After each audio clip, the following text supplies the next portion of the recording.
Fel ydych chi'n gwybod, llysia dim heitha fi, a dwi wedi dilyn yr hwyn a wedi dod yma'n syth i safle Planhigion Pennard. Cwmni bach ydyn nhw o wlad yr ha, sef Somerset i chi a fi. A maen nhw'n arbenigo mewn planhigion bwytadwy a hada treftadaeth.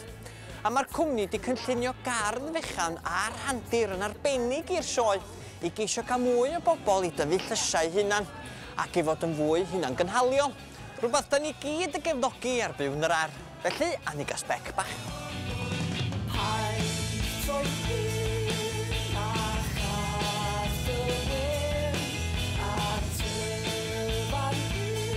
Fama mae coedan ceirios, coed ffrwytha, angelica sy'n wych ar gyfer gwenyn a llysiau gyd mewn un gwely.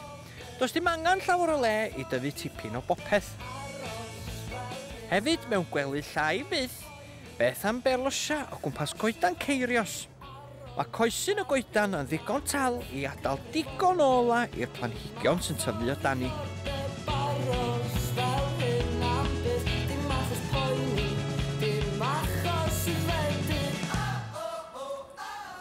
Os bywch yr arlysia handi maen nhw wedi greu fama. A mae'r ar bach mae'n profi chi'n dydi bod chi'n angen llawer o le i dyfu llysia gwbl. A maen nhw wedi defnyddio y lincabod yma. A mae'r lincabod wedi cael ei greu allan o plastig wedi ailgylchu.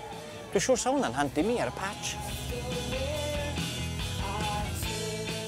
Os bywch, maen nhw wedi tyfu tatws mewn teiars.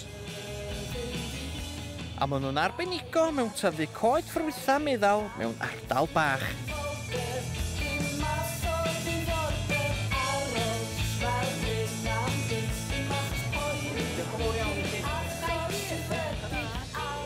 Wel, sbiwch beth dwi'n newid gael. Dwi'n newid gael rhywfaint bach o'r hada treftadaeth o'r stondin. A beth di hada treftadaeth, myndych chi? Wel, hada treftadaeth ydi hada llysia o pobl yn arfer tyfu estalwm. Llysia, da chi'n mynd hyd gweld heddiw yma mewn archfarchnad. Pethau fel yr moron am ryliw. Piws a melyn y gwyn a bob math o liwiau eraill oedden nhw'n arfer tyfu estalwm. Cyn iddyn nhw ddechrau gwerthu'r hen moron oren mas gyda nhw'n yr archfarchnad heddiw.